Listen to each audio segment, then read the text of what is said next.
Hey guys, it's Ryan here with HobbiesofaMan once again, and today we're doing our TBR for the month of October. Now, in years past, I've tried to be thematic about my reading in October, but this year, because of how much, time I have to spend, on real life stuff compared to just my hobbies, I have decided that it's probably not in my best interest to do thematic readings like that because, I'll probably not feel like reading them at that time. I mean, I might. Like, at the end of the month, I probably will end up picking up an urban fantasy detective type story, like an Iron Druid Chronicle book or a Harry Dresden Files book or something like that. But that's not going to be in my plans. I'm not going to, say that I will read one of them because I probably won't.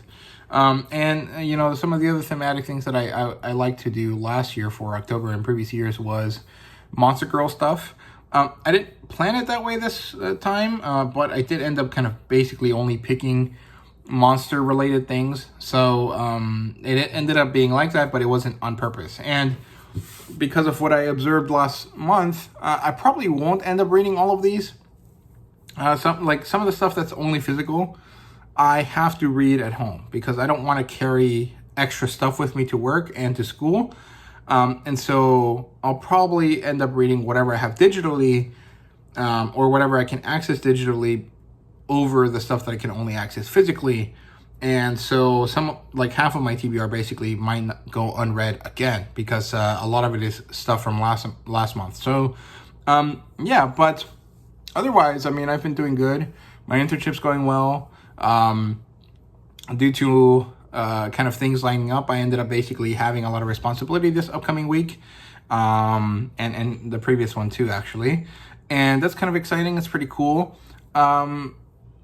It's partially because I deserve it, but it's also partially because I'm the only one there that can do it anyways, because our company is like a small startups type company. And so half of the people that work the office side of it don't show up to the office because they're out of state.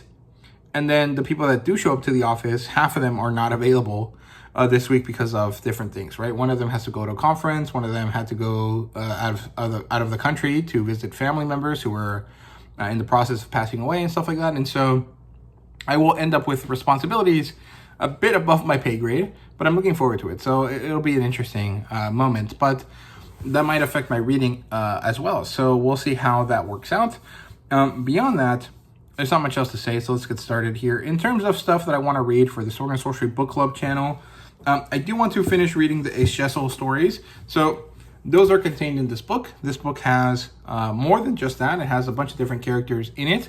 They're all boxing stories, but the Ace Jessel stories are the first 2 or 3, and I only read the first one, which is The Spirit of Tom Molyneux. So I want to read the second one, maybe the third one if it's also an Ace Jessel story, and then do a video about the Ace Jessel, stories for the Sword and Sorcery Book Club.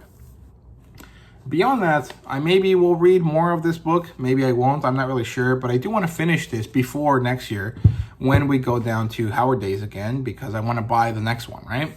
And I prefer to not buy things until I either am sure I'm going to like it or I've read through the previous, book in the series. So yeah, so that's part 1 of things that I want to read for the Sword and Sorcery Book Club channel. The other one is this massive, beautiful Conan, the Tower of the Elephant by Robert E. Howard and Valentine Setcher book. This is actually kind of like an adult storybook, essentially. Really, it's just a storybook. It's an illustrated book that has the text from the story. Since the story is rather short, there's actually not that much text per page, and that's pretty awesome because it gives you a lot of space for these beautiful illustrations. And there's one that's my favorite here because Yakosha, the character that is the reason why this is named the Tower of the Elephant, is kind of an ancient alien character. And so this is the coolest thing we see in the whole book, and I love it. I think it's so awesome. So yeah, I'm looking forward to reading this. I've read this story multiple times. I really love it and I really enjoy it. So it'll be nice to see it in a different way with these illustrations, right?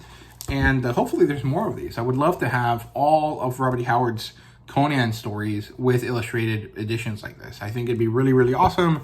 And it'd be a nice way for Heroic to develop its, broader Robert E. Howard library beyond just the Marvel comics, right? And the Dark Horse comics and their own. So yeah, that's number 2 on the list. And that's all of the stuff for the Sword and Sorcery Book Club channel. For this channel, I want to read The Onyx Throne, which is a harem-lit novel. It's an epic fantasy style novel.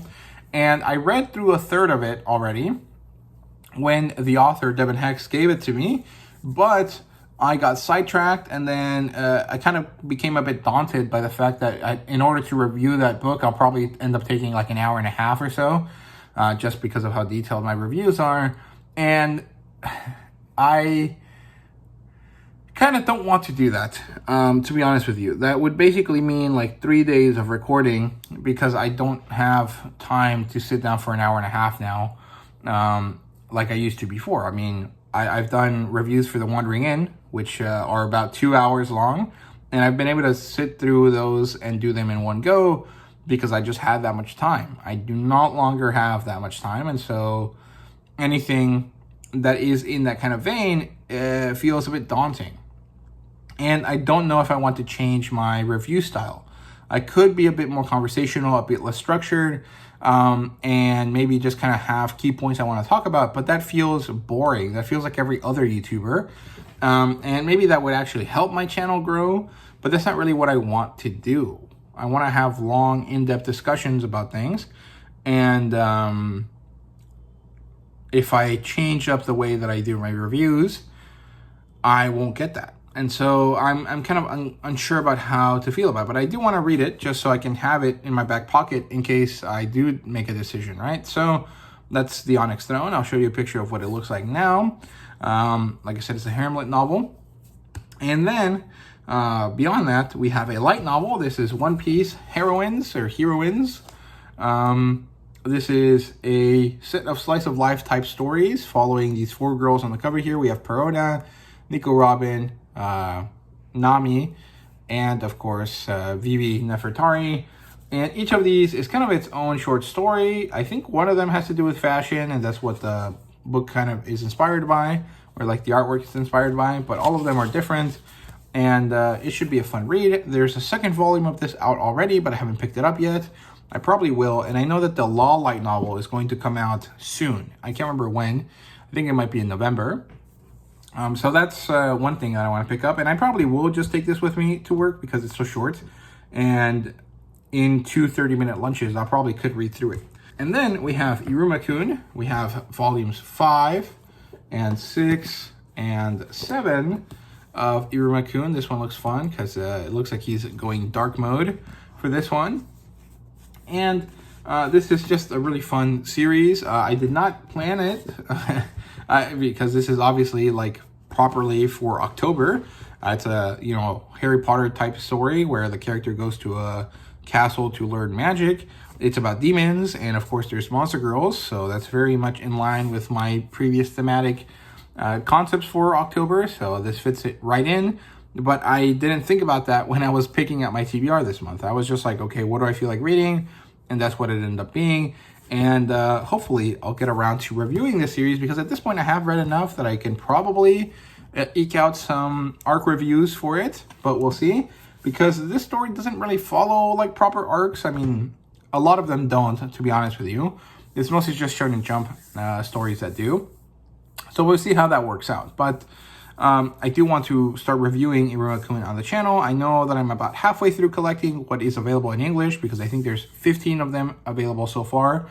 And of course, the Mafia version of the series also came out recently, so I want to get around to that. And then finally, we have Chojin X, which is a carryover from last month, because I didn't end up reading any of it. And we have Chojin X number 3, number 4, and number 5. And actually, I will probably end up reading this pretty easily, because I have the Shonen Jump app, and I can read Chojin X on there. And I just have to remember to take my iPad with me, which I do have to most of the week, because I have class and I use my iPad to take notes. So that should be pretty easy to actually, do. So that is my TBR for this month. Let me know down below.